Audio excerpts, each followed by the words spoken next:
There we go. Sorry.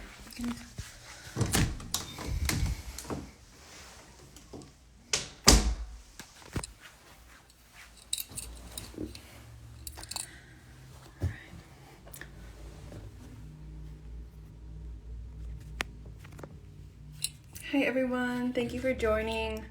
Sorry for the delay. My Wi-Fi at my house was not working, so I restarted my phone, but it looks like the connection is secure now. So thank you for your patience.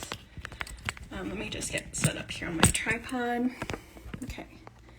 Well, while I'm waiting for Gerry to join us, I just wanted to share some information about the interviews that we're going to be featuring this month. So for August and September, this is part of a special installment of the SAR Artists Live series, which focuses on artists that are participating in this year's Virtual Indian Market. And these 2 months are presented in partnership with Native American Art Magazine and SWAIA's Indian Market, and additional support from the Atata Foundation and King Galleries. So I just wanted to take a moment to say how much I appreciate their generosity. Let's see. Still waiting for Gerry to join. All right. Yeah, thank you for your patience, everybody. Oh, there he is.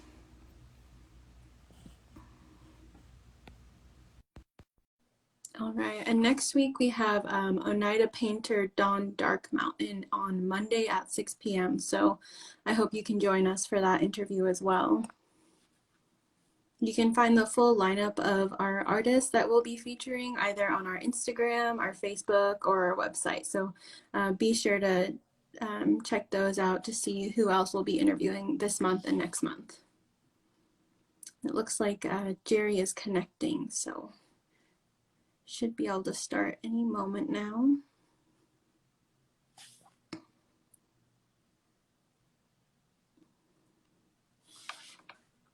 All right, and feel free to, as soon as Gerry signs on and the interview begins, please feel free to ask any questions. Just go ahead and type them in the comment box, and I'll make sure to relay those to Gerry.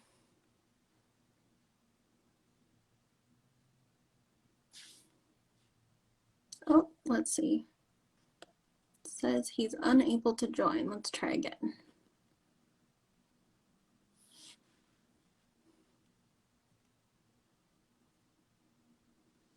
Oh, Yeah. there we go. Oh, sorry about the delay. I was having Wi-Fi issues myself. Well, I'm way out in the countryside, and there is no Wi-Fi really around here. Right.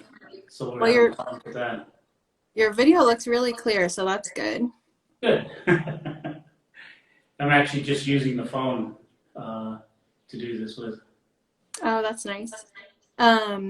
Well, for those of you who might not know Gerry, Gerry is a Hopi carver, and he was at SAR as our 2018 King Fellow. So we're excited to get this chance to catch up and see what he's been working on in the last, I guess it's been 2 years now. Well, actually, what I'm showing to start with is the piece that I started when I was there at SAR. It's a monumental project, and it's taken me a long time to work on. And I'm going through a lot of changes right now, so I haven't been focused on it. But I have put in a total of 3 months, 4 months, 3 months there at SAR, and then another month I spent up in Durango working on it. And I'm currently here in Southern Arizona at the Amarin Museum fulfilling a fellowship. And this is the piece. Well, Gerry, I think your camera might be facing the wrong way. Oh, is it? Rats. Keeps doing that. Let's see. Yeah, I see that now. There's a little, oh, yeah, perfect. There we go. Okay, that's perfect. It was so suspenseful. I was waiting for you to show us something on screen, but thank you. Okay, sorry, I interrupted you, but you were telling us about your gnarly root project? Yeah, The image that you guys use for the advertising and everything, this is now what it looks like in the roughed in stage. I'm Wow. still working on it, and I still got some pieces to work on, or sections to work on, to get the figures that I want in there. But I will go into detail a little later on about this piece and where I'm at with it. So let's go ahead and continue on with your questions. Yeah, of course. I mean, I guess I'm just kind of curious to hear about where you're currently based and what it's been like working during the time of COVID. Well, I'm in transition right now. I'm planning on moving to Tucson, Okay. and I have found a really wonderful place along the old farming corridor that's on the river in Tucson. So I found a spot to where I have roughly about at least 50 acres of riparian riverbed land right Hmm. behind me. So I'm living, and there's horses and pigs on the property also. So I'm living in what is like a little farmstead in the middle of Tucson. So it's kind of an Wow. interesting opportunity for me, and it's going to be set up to just be a studio, and I'll be spending some time immersed in my artistry because I have kind of taken a break during the COVID period. Hmm. Um, it's it's kind of interesting because here at Amarin Museum, I'm basically on 100 acres with only one other house being occupied. Hmm. And until they opened recently, I really wasn't around very much. But nothing like social distancing out here. Right. It's kind of nice because I sit outside at night and the stars are just bright and there's the glow of the museum with the night lights on and everything like that. And I'm enjoying it. And like I said, I'm just getting started on this project again. Looking forward to really focusing on it for a while. Yeah, maybe for those of you who might not be familiar with the project, if you want to just provide some background work about how you started that and what you were working on while you were at SAR. Well, I originally found the piece of root years ago. I actually kind of lost track of exactly when I found it. At one point, there was a little, there was some questions. Was it 12 years or 14 years? Hmm. But essentially, it was over a decade ago, and I had to spend that time just curing the wood. So it Hmm. sat in my garage for many years, and I would go out there and I'm rubbing on it and feeling the moisture and everything, and it finally reached the point of where it was ready to work, and I had the pleasure of actually beginning the project, as I mentioned, there at SAR, and I really enjoyed the accommodations in the studio and everything a lot. Sometimes working 1 or 2 o'clock in the morning, blurring the Right. music away, and at SAR, as far as that goes, is somewhat isolated, right within the city of Santa Fe. So I had a lot of privacy and could wander around in the dark and everything there. Plus, they have a lot of wildlife. That's one thing I really appreciated about that, the Hmm. wildlife that I saw around SAR. But that's where I got my start on this. The very first day that I was gonna start working on it, it's like I had all these ideas. I was excited. I was ready, and I had this whole concept of what I was gonna do. And as I started walking to the studio, a deer crossed my path, and it just totally changed the direction of the piece. What I ended up doing was the front end is just a matriarchal. Hmm. So all the casinas that are being carved in the front are female.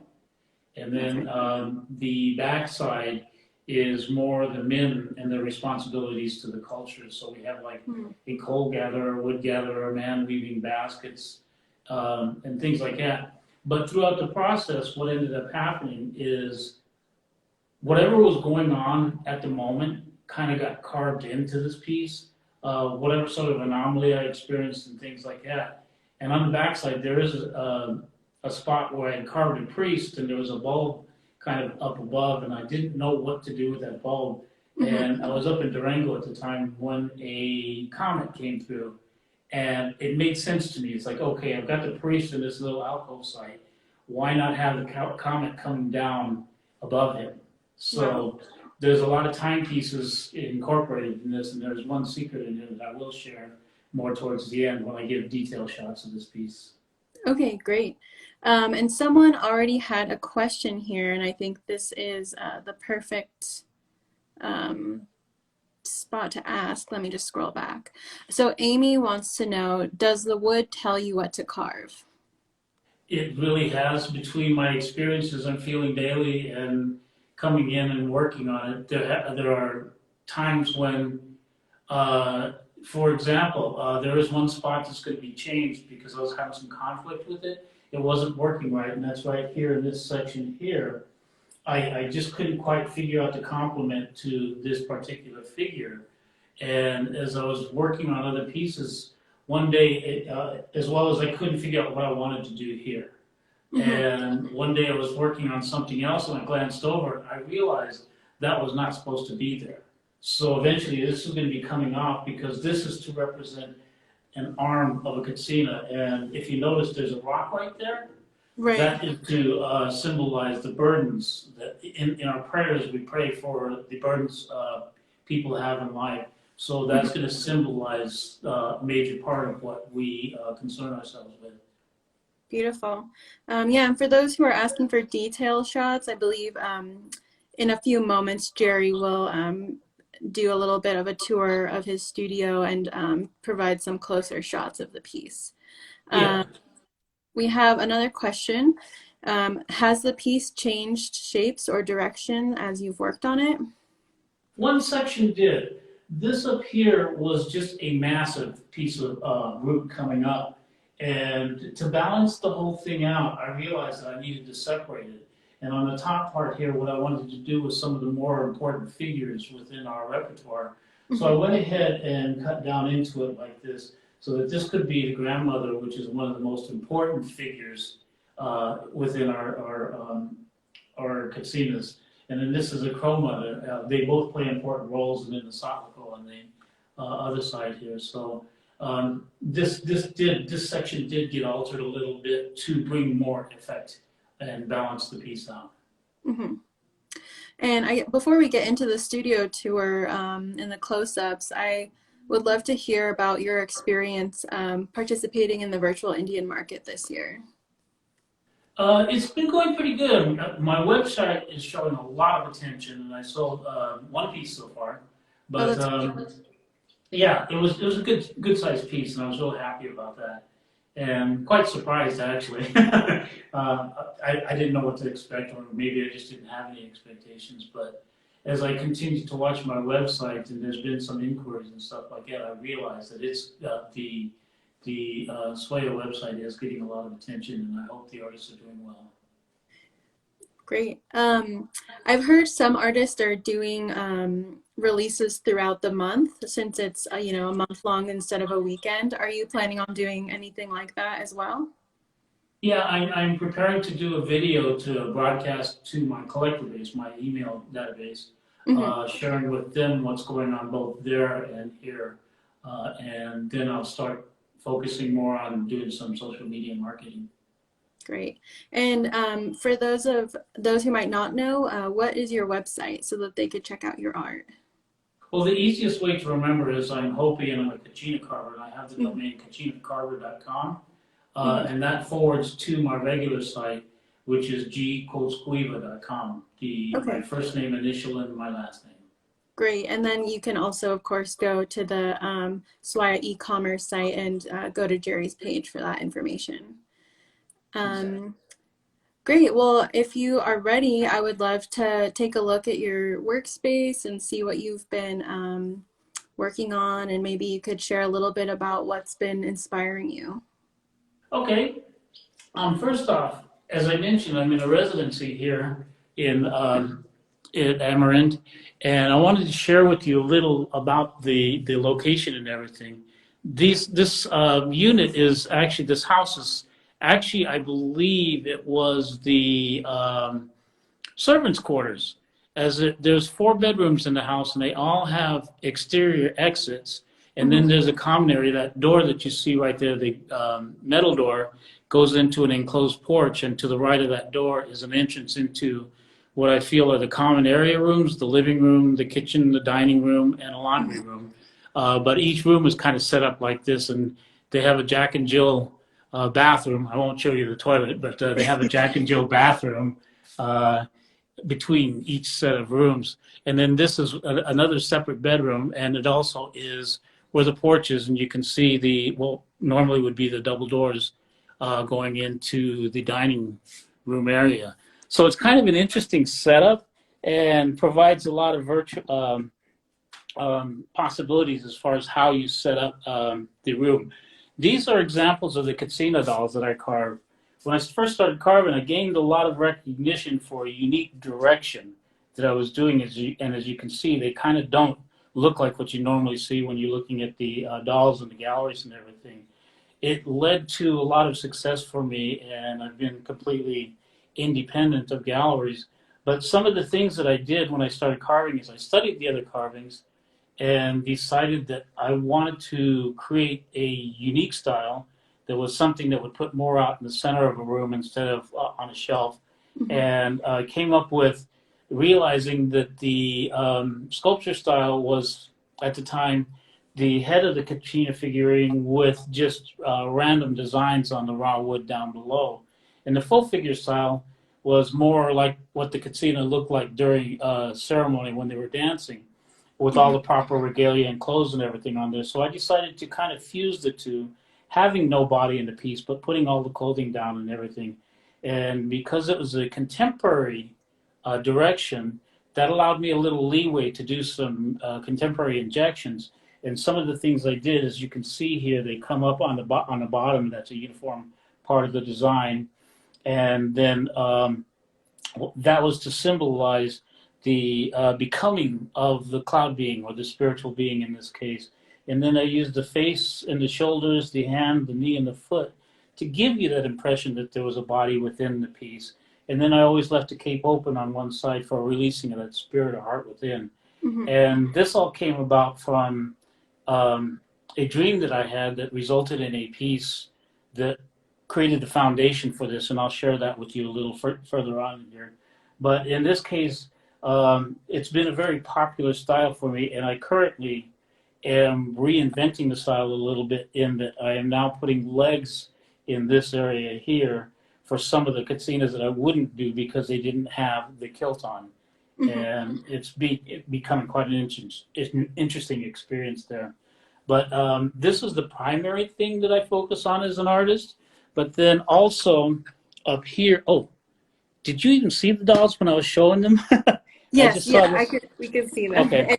It was nice because it gets a little blurry as you're moving around, but the more stationary you are, it clears up and we're able to get a good image. So I think we were able to see the dolls. Okay, let me give you a little close-up on each one of these. This is a Hanumana, is a crow mother. Then this one here is a Saklakmana, or female of the Satlakos, a mudhead. And then this is an ogre woman. She's one of the mean ones. And up here, I am currently kind of tinkering around with fused glass and screen printing. And these are some, these are some fused glass panels mounted on a birchboard panel.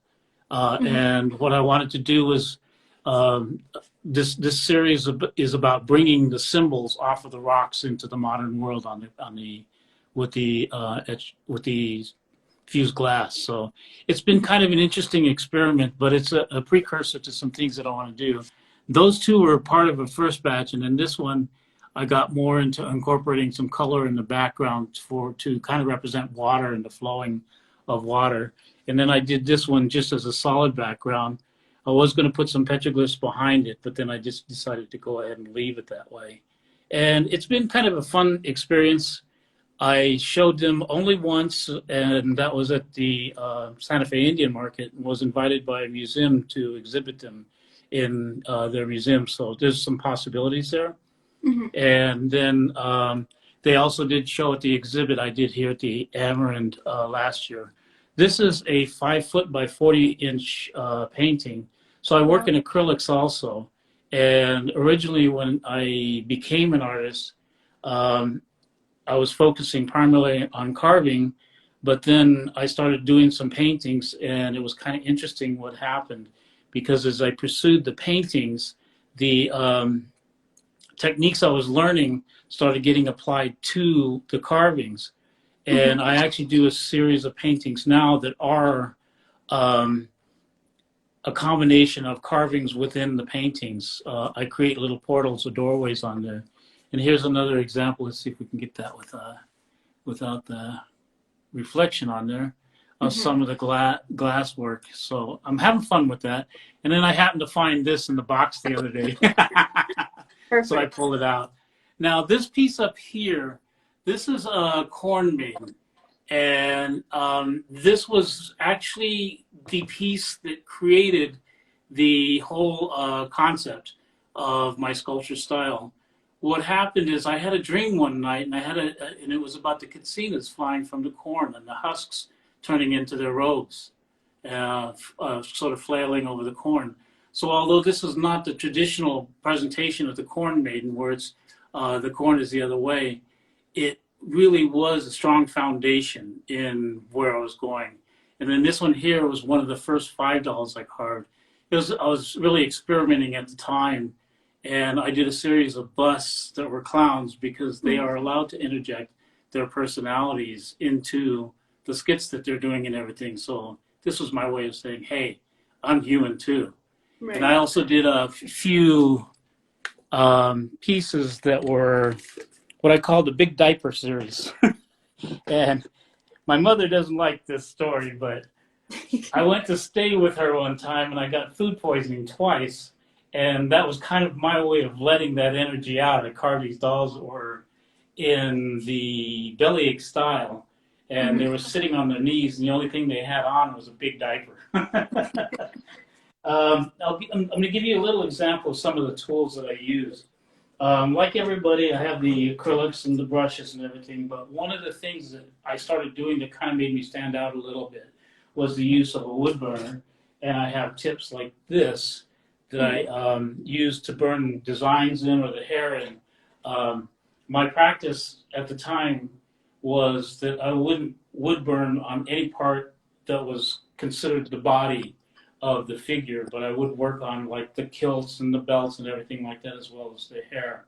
So I kind of had some concerns about what I was doing. It was taking a step away from what was normally done during Hopi carvings. So these are kind of like some of the primary tools that I use, and then I'll show you some more when we go back in the studio. Over Can we here, see the corn maiden, the head of it? I think it got cut off a little bit, and I want to make sure folks can see the whole figure here. Okay, that's what she looks like there. Beautiful. And we have the one that you donated to SAR is a similar style, correct? Yes. What I did with her, though, was I put a human face on her. And the reason behind that is because of the Rio Grande Pueblos and their concern for the women as far as looking at the Katsina figurine.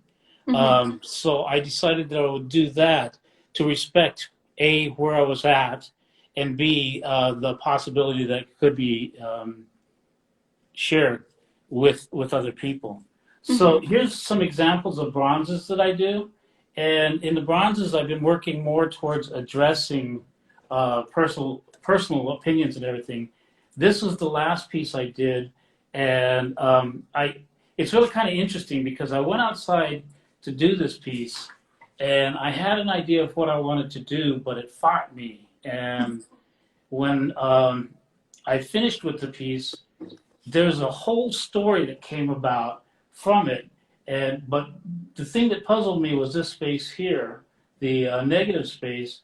And finally, I realized one day that I had seen an exhibit I was part of an exhibit at the Fowler Museum in UCLA. And it was kind of like a wheel with a center room. And in that room was just a big plexiglass box with nothing in it. And it was about how our world is an ethereal world, that we believe in an intangible object that you cannot touch. And that really set the mood for the whole exhibit. And then they had like a curio room with all the souvenir type of trinkets, and it graduated up to the fine art room, which just had two paintings in there. And one was a piece that I had done next to a Victor Petit piece. So I felt like I was really climbing up in the world when that occurred. But that's where this came from. And then as time went by, I learned some more stuff. I did a Google image search in which I photographed this in a lot of different positions. And what I discovered was there was no image that matched this, but one link did pop up, and it was of a movie titled. It was a Disney movie that was filmed in the '60s, titled "The Legend of the Boy and the Eagle," and it was about a Hopi folklore legend about a young boy who went against the system and released the bird that he was raising, and the troubles that he had and everything. And it's like, oh, that kind of matches me. I'm always a rebel and not exactly following protocol, so it's perfect. But what fascinated me most about that was the person who played the lead role. He was actually Navajo, and he lived 3 houses down from me when he was filming it. So I actually knew the star in the movie. However, I must have forgotten about it and everything, so it didn't connect until it was this. And I think it had to do with the necklace there, because in the final scene, the young boy turns into an eagle and lands on the nest, but he had taken the necklace off of one of the other boys who was attacking him and put it on, and this is exactly what it looked like as he landed on the nest. So Wow. I thought that was kind of cool. But then something else happened a few days later, in which a fellow he hangs signs for around Sedona for businesses, and I had used him for hanging one of my signs in my shop, one of my shops. He came in to visit me, and then he proceeded to tell me a story about the one time he had an acting gig, and he played the extra of this character. So it's like all of these messages were kind of coming to me at the same time, and it validated this piece and my somehow incorporating, my life into it. And this one here is titled Cultural Fortitude, and it's about the strength and the resilience of the Puebloan culture, and it has a lot of parallelism in it. In the main part of it is an obelisk shape. And what was happening is I wanted to do a piece about the Kivas and how in our culture the Kiva is really the stronghold of our belief system, because that's where the children learn about the practices and learn some of the art forms and things like that. So what I did is I did the 2 styles of Kivas, the round style and then the more square style that became prevalent after the Spanish invasion to represent the past and the present. And then on the sides, I did the same thing with symbolism. These are all petroglyphs in here, and then these are the modern overlay style that you see, including the crosshatch patterns in there and everything like that. But I wanted to make the central focus on the corn because that's what it's all about. And what I ended up doing is I realized that I created this thing where there's a prayer about the clouds bringing the rain, which was what these dots represent, so that our corn would grow tall and healthy. And to emphasize that strength and resilience, what I did was I have this little band going around the bottom of the rocks, but on the back side, I did a tower house, and that was our communications means. So it's like the stronghold or the support of the whole design. And then the Butterfly Maiden here, she looks a lot like the sculptures or the carvings that I do, and I'd actually done that to epitomize that style of carving I was doing. I did something that was kind of crazy in that I decided to retire that style of carving to preserve the value for my collectors. And I kind of got in trouble. I got jammed by a museum about how an artist, works their whole life to find that one style or that one direction in their artwork that gains so much popularity it'll support them. And here I had that in that style, and then I decided I wanted to quit. So can we have some close-ups of that one? Wow. Let's see. Is this okay here? Yes, that's perfect. Okay. Beautiful. And I did just a little patina on it. I wanted this to look more like an Asian type of silk. What would you call it? Wrap. And then just a little bit on the prayer stick, the red for power. And I wanted to keep it simple like that. And how do you get the patina to look like that? It's with the heat process. You have to heat it up, and you go through several phases of you put the base with I think it's ferric oxide on there, and then you go back and you reheat it again using different minerals or to do the coloration. And this particular piece was done with the during a residency I did at IAIA, in which I went in there, and my goal was to do a dozen pieces, which didn't happen, but I was really satisfied with the results of what came out of that. And I had arrived with the mold already made and everything, so I learned that I had to jump on everybody else for the time frame they allocated. So what I did is I grabbed a piece of wax, and I found out I could do more than just that one design. So I grabbed a piece of wax, and I did this piece here. It's just a simple corn, and I did a lot of texturing and everything on the background like that within a frame.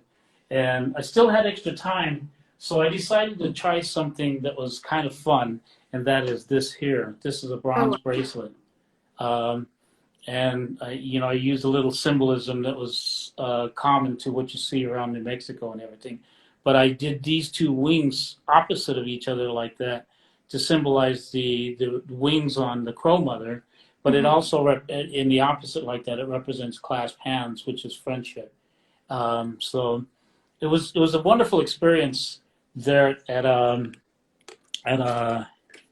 IAIA, and getting to play around in a studio that was from a very prominent person, that being Alan Hauser.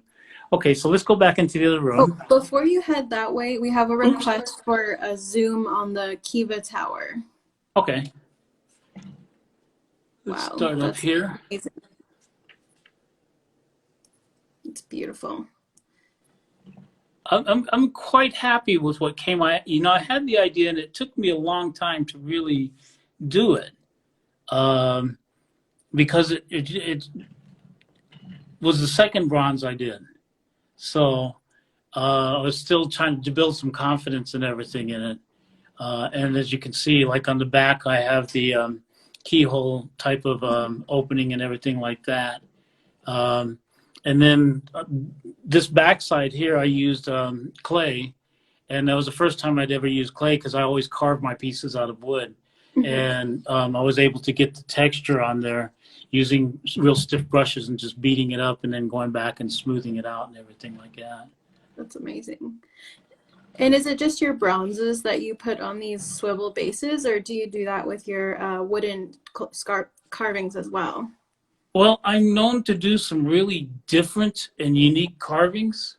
So sometimes I do put those on carousel bases with a brass nameplate like down below. So yeah, I don't restrict myself as far as the normal presentation of the Katsina or anything like that. I'm always off on different ventures, just playing around, doing whatever. As I like to say, I follow my heart's desire, whatever that may be. Okay. One of the other things I wanted to share with you before it gets dark out there, this is from the working studio. That's the museum back there, and I just love these boulders. That one that you see right there in the front, it's probably 5 feet tall. It's just a huge boulder, and the Amarin Museum is nestled in in what's called Texas Canyon. And it's just this mountain range of boulders like that you see all over the place. And then there's my kayak sitting back there. I'll give you show you a little bit of the types of tools that I use and everything. Okay. Well, the first thing is the very first tool I use is this here. It's a Fortum, and it's a really aggressive form of a Dremel. But with that, as you can see here, where are we at? This is a piece that I'm roughing in, and like up here around the eyes and everything, you can see the general form, but like down here around the arm, I'm starting to get it a little closer and shape and everything. But then I go to what I used to call my $9.95 Walmart special, which was an old-timer pocket knife. And that's where I really put my energy into the pieces. And in this case here, for some reason, I decided I wanted to do a full figure, and this is the same Katsina, but he's going to be one with the legs on him in the sculpture style. So I'm kind of playing around to see what they look like. But here you see the main parts of the tools that I use on the Fortum. This is a flap wheel sander, but then I have two burrs like this one here that they spin at 15,000 RPMs, and it really does remove a lot of wood really fast. That one and this one here, which is a tapered burr, are how I get it close to, like up in this area here with, and then I'll go back with a even finer, these are diamond bits, and that's how I'll start doing the undercutting and everything. So I use a combination of different electrical bits or bits with an electrical tool to start my pieces off. And as you can see, I have a face mask sitting there. So when the face mask requirement came about, I had like a box of 100, and so I was sharing them with all my friends and everything.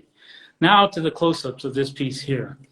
As I mentioned before, this is going to be a Sotlico, and that headdress that you see here is actually the headdress also for the male who's on the backside. Let's see if I can get him in there. Not quite, but I'll turn it around and show you.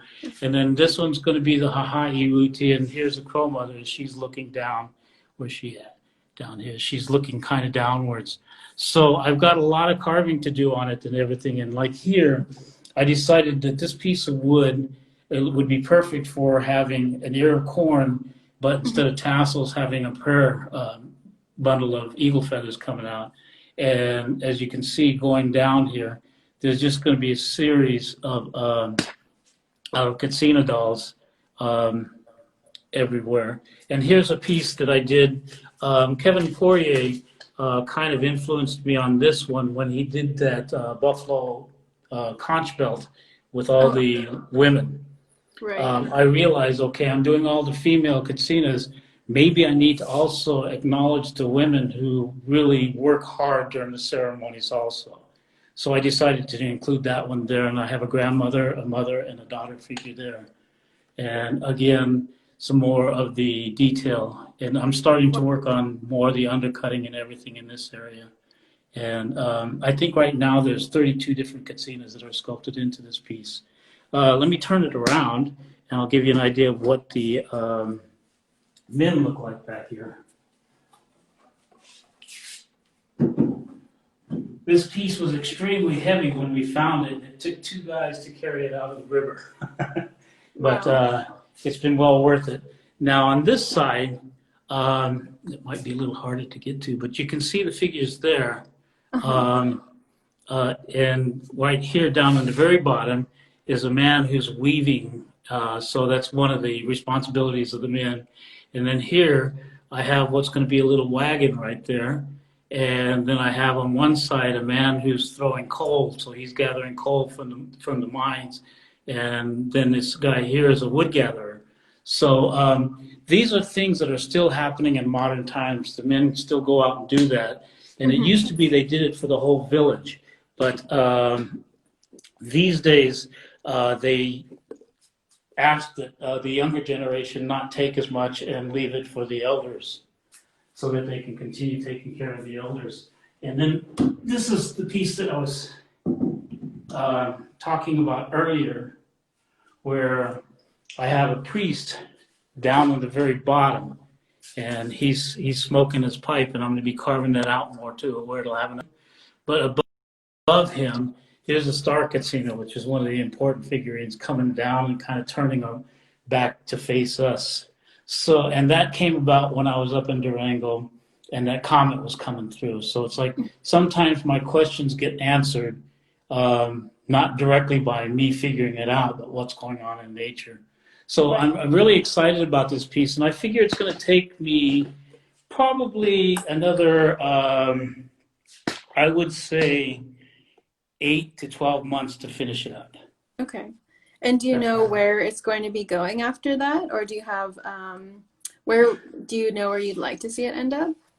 Well, I had one offer, and I tell you, it really tickled me. I was excited and everything, but then he rescinded his offer because he realized that as I was working on it more, that there's probably going to be a museum interested in the piece, and he couldn't compete with the price that would be offered.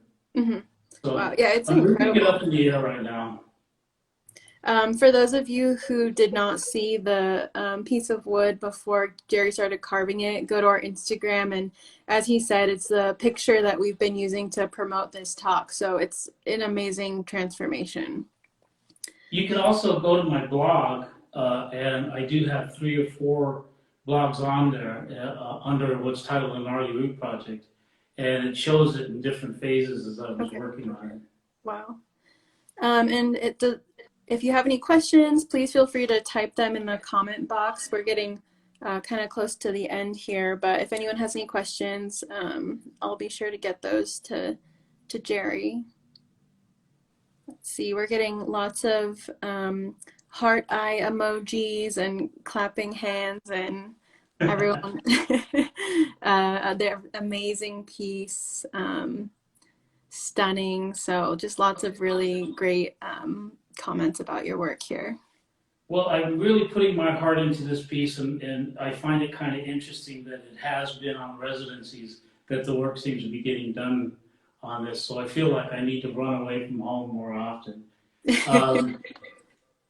I'd like to thank you as well as SAR for, you were there when I was starting on the piece and everything. Right. And I had a wonderful experience there, and it was them that really kicked me in the butt to get going on this project, as well as the King Fellowship. Was it Rollin and Rollin and Mariella King. Yeah, Mariella, for funding my opportunity, as well as what is it, American Indian art? The Native American Native American art. You know, for the collaboration that the 3 of you are doing to make this possible for all the artists out there who are part of the Indian market.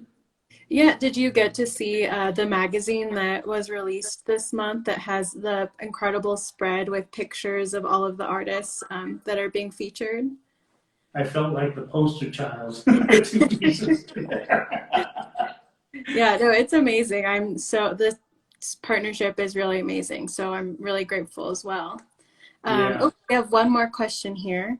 They ask, where does your strongest inspiration come from? Nature. I spend a lot of time outside when I have the freedom to be able to just be in that creative mode. And it seems like that's where my messages come from. But second to that are dreams. As I mentioned with that one piece that really set the foundation for my future, I do have a lot of dreams. I've even had an animated dream, which was kind of interesting. I've not met very many people who have dreamed in animation form. Right. So those are the 2 primary directions. Amazing. Well, I want to be very conscious of your time. We started late, but we've been going for about 45 minutes. We have one more comment here. They said, thank you so much. It's a privilege to see your work and process. And I just want to reiterate that I agree. It's been really amazing to see everything you're working on and get an inside look at your studio space. So thank you. Thank you. All right. Well, I think that's it. Thank you for joining, everyone. Okay. Have a good evening, everyone. You too. Bye.